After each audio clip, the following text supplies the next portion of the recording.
welcome. I'm Geeta Mohan and you're watching World Today. This is explosive. The most important thing in any partnership today is to ensure that your secrets are safe with the other. The United States of America has lost that trust with some of its partners in wake of the recent leaks of Pentagon papers, which has compromised not only its own national security interests, but also that of its allies, particularly when it comes to revelations of Washington spying on not just its adversaries and rivals, but also eavesdropping on its allies.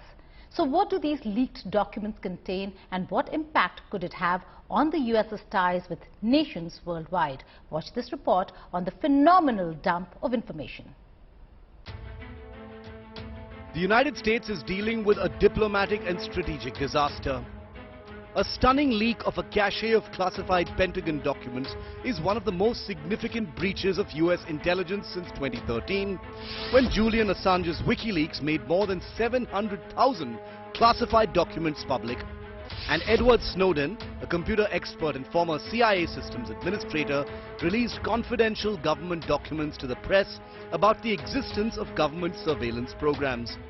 Snowden is living on asylum in Russia, and Assange has spent 4 years in a high-security UK prison fighting a prolonged extradition process to the United States. For now, the Biden administration has called for an investigation to find out who is behind the leak.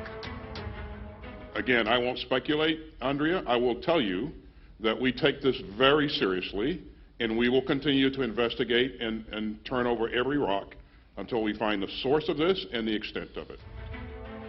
Meanwhile, the FBI arrested a 21-year-old Massachusetts Air National Guardsman, Jack Teixeira, suspected of leaking the classified Pentagon documents.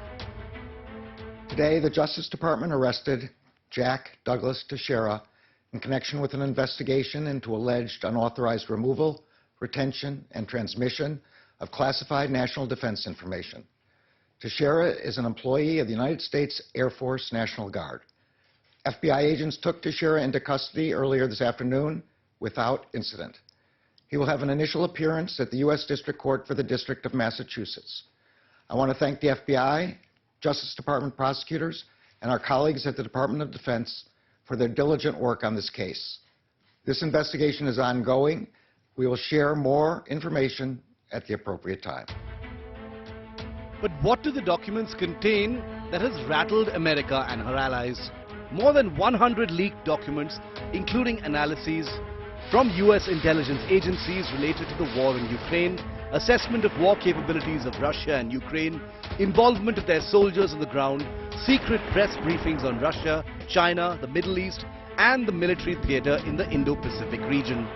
About the war, one of the documents, dated February 23rd and classified as confidential, details how the Ukrainian S-300 air defense systems will be depleted by the 2nd of May, looking at the current rate of use.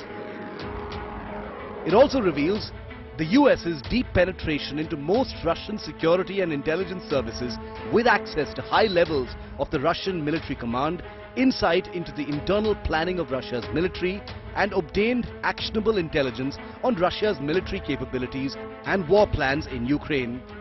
The documents risk allies who've tried to maintain distance in order to be able to engage Russia. Israel's ties with Moscow have been jeopardized. Documents present confidential information about Israel's willingness to provide Ukraine with qualitative weapons, despite its claim that it is not a party to the war. Another document labeled Top Secret revealed that a group of 100 Special Operations personnel of NATO members, the US, France, Britain and Latvia, are already active on the ground in Ukraine. Russia had explicitly said any NATO soldiers' direct involvement in the war would amount to NATO entry into the theater, therefore a spate of denials from America's allies. The UK Special Forces have trained Ukrainian military forces in 2021. The UK government has never, however, publicly acknowledged active presence of its special forces in Ukraine. In fact, Britain's Ministry of Defence warned against taking at face value allegations contained in the reported leak of US classified information. Similarly, according to the leaks, Latvia had 17 personnel, the second highest number of special forces deployed in Ukraine out of the NATO countries. The US and France had 14 and 15 Special Forces personnel, respectively, in Ukraine, while the Netherlands has 1. Another leaked document dated March the 2nd ropes in Serbia, which refused to sanction Russia and also declined to provide training to Ukrainian forces, but agreed to supply arms to Kyiv and may have sent them already. One leaked document dated February the 17th appeared to show that Egypt planned to secretly supply Russia with rockets and munitions. Egypt denied the report since it is one of the world's top recipients of US military aid, receiving $1.3 billion in military financing annually. And then the news of spying and eavesdropping, not just on rivals but also allies. There are documents revealing US espionage on Ukraine's President Volodymyr Zelensky. Putting up a brave front, Ukraine's defense minister questioned the veracity of the alleged Pentagon document leaks, downplaying its negative impact. As for the leak, it was certainly unpleasant to hear things like that, but I carefully reviewed information which was available publicly. There is a lot of information there, which does not correspond with reality.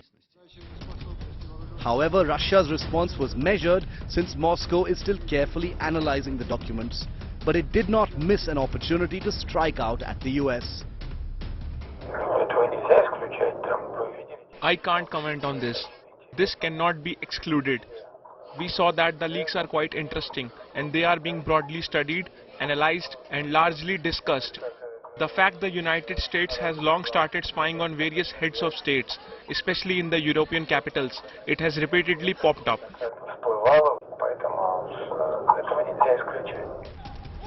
The leaks say Washington was spying on South Korean officials as they include details of private discussions between senior Korean officials about US pressure on the Asian ally to help supply arms to Ukraine and Seoul's policy not to do so. This could have a devastating impact on the ruling party in South Korea, with the opposition South Korean Democratic Party seeking answers from the government.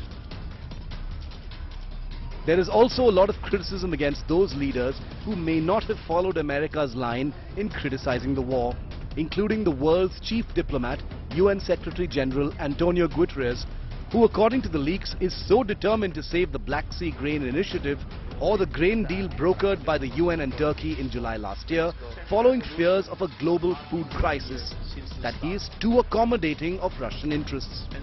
According to reports, the leak may have started on a site called Discord, a social media platform popular with people playing online games. The documents labeled no foreign, which means not for foreign nationals, now has landed in the hands of America's arch rivals. So what is at stake? Not just the information, but it compromises sources in various countries that help the Pentagon gather information. The sanctity of confidential documents remaining confidential is important because lives depend on it. In this case, many of America's sources could be compromised and their lives endangered. Now, France is quite uniquely positioned in the current geopolitics of war, as also ties with Russia and China. Despite Paris's continued support for Ukraine, French President Emmanuel Macron reaffirmed his long-term goal of strategic autonomy for Europe during his visit to China. The visit comes as Macron caused a stir by saying Europe has no interest in accelerating the conflict in Taiwan and in becoming a vassal in the US-China conflict. However, if this was an attempt by Paris to draw Beijing into influencing Russia to end the war, one must remember that this is an era where national interests run supreme and trump even aligned interests. French President Macron has been facing stiff opposition back home, and now he's receiving a lot of flack from his Western allies over his foreign policy decisions, especially his recent visit to China. Emmanuel Macron flew into a storm of criticism after he said Europe should not become a vassal and must avoid being drawn into any conflict between the US and China over Taiwan. And I quote what he said, "Do we, that is Europeans, have an interest in speeding up on the subject of Taiwan? No. The worst of things would be to think that we Europeans must be followers on this subject and adapt ourselves to an American rhythm and a Chinese overreaction." The visit was closely watched and monitored by the West, And while they continue to show confidence in Macron, initial fissures are quite visible with France and beyond. Again, on President Macron, do you have a response to him saying that essentially Europe doesn't want to be seen as following the United States' lead on China? Again, I'll let President Macron speak to his comments. We're very comfortable and confident in the strong alliance and the strong friendship that exists between our two countries, and the fact that we have been working together on the continent, and elsewhere around the world with France, whether it's, I mentioned the Indo-Pacific, certainly on Ukraine, in Africa, in the Sahel, going after terrorist threats there. I mean, there's a lot of terrific bilateral cooperation just alone between the United States and France. We're focused on that. We all agree that stability in the Taiwan Strait is of paramount importance. We have a very clear interest in preserving this stability, the peace, and the status quo in the Taiwan Strait, and therefore nobody should unilaterally change the status quo by force in this region. The threat to, or the use of force to change the status quo is unacceptable, and it is important that the tensions that might occur should be resolved through dialogue. Macron's comments on Taiwan have elicited a very sharp reaction from some of the US lawmakers. So I think this is a good moment for us to ask Europe, does Macron speak for all of Europe? Is Macron now the head of Europe? Is he now the most powerful leader in Europe? Because if he is, then there's some things we're going to need to change. Number one, Europe, including France specifically, has depended heavily on the United States for 70 years for their own defense. In fact, when Macron tried to play global superpower and send troops to North Africa to fight terrorists, he couldn't even get his own troops there. We had to fly them there, and we had to fly them back. He couldn't even get his own troops there. So if they're going to break off on their own and follow Macron's lead, that's going to save us a lot of money. The visit to China was a critical one for France. The two nations inked a record $3.06 billion deal to construct and deliver 16 ultra-large container ships. The deal, signed between the world's largest shipbuilder, China State Shipbuilding Corporation, and French maritime transport company CMA-CGM Group, marked the largest single contract by value that a Chinese shipbuilder has ever received. The other big announcement was from the aviation sector to open a second Chinese assembly line to double its production capacity. The French aerospace firm had previously set up its final assembly line Asia in North China's Tianjin municipality back in 2008, where it has built hundreds of aircraft. China is ready to strengthen macro policy coordination with the EU and opposes politicizing and weaponizing exchanges on trade, science and technology. China is willing to work with the EU to jointly maintain the security and stability of industrial and supply chains and create a favorable environment for cooperation. China is the largest single country market for Airbus, accounting for about 1/5 of its global deliveries. The country's aviation market is expected to continue to grow in the coming years. But while France tries to explain the difference between strategic autonomy and strategic trap, Macron himself is entangled in a bitter domestic face-off which followed him during his visit to the Netherlands. Where is French democracy? Where did we lost it? I can answer this question if you give me some time.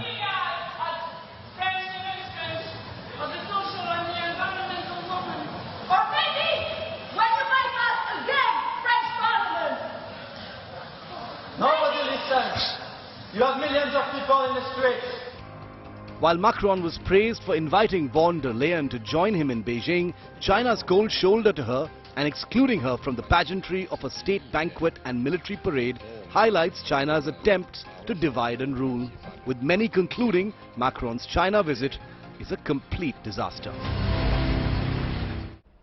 A series of deadly airstrikes by Myanmar's military junta on a civilian crowd has sparked widespread condemnation as witnesses recounted the horror of the attack that could be the junta's deadliest since a coup 2 years ago.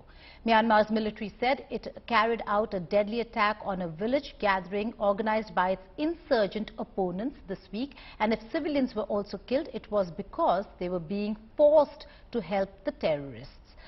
This was a ceremony that was being held by the National Unity Government, a shadow administration that stands against the junta for their Armed People's Defense Force, which aims at restoring peace and stability in the region.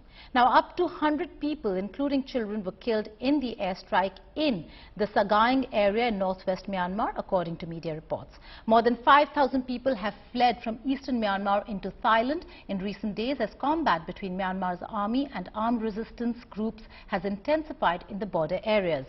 Myanmar has been in turmoil since the 2021 coup ended a decade of tentative reform that included rule by a civilian government led by Nobel Peace Prize laureate Aung San Suu Kyi. This year, Leicester's famous multiculturalism, so praised by the establishment, exploded. Knife attacks, stone and bottle throwing cars, torched, religious symbols under siege, dozens wounded, including policemen. Britain's streets became a battleground for Hindu-Muslim rift. According to a report by Rare Foundation in the UK, Leicester became the first city where white people are a minority. So what happened? According to Rare Foundation, Leicester became Islamized fast. In 2001, the Muslim population was 11%. By 2017, it made up 20%. For the first time since the 7th century AD, England is no longer majority Christian. The UK government-led multi-agency Prevent Programme review predicted that as India heads towards the 2024 elections, fissures affecting the subcontinent are resulting in a worrying mirrored response in the Indian diaspora in the UK. From the Hindu-Muslim unrest in Leicester last summer to the attack on the Indian embassy by pro-Khalistan separatists, a Pakistan-driven anti-agenda sentiment is inflaming tensions in the UK, according to the report and Prevent's review. We spoke to Charlotte Littlewood, a Henry Jackson Research Fellow. Here she explains the report and the analysis. Take a listen. Our policy and our law is robust on tolerance and equality. You know, we haven't been pushed to enact any kind of blasphemy laws here in the UK, again, on the back of the push of some elements of the Muslim community. To, again, be confident that our laws are not moving in a way that is replicating the will and the want of Islamist extremists here in the UK. But we do need to remain very strong on our values, that we have here freedom of religion. Therefore, extreme blasphemy ideology has no place in the UK. We have freedom of speech and we have tolerance and respect of different faiths and beliefs. We're multicultural, we are diverse, and we need to remain equal and tolerant of one another. And the largest threat to that equality and that tolerance in this country is Islamist extremism. And here's World at a Glance with some stories from across the world.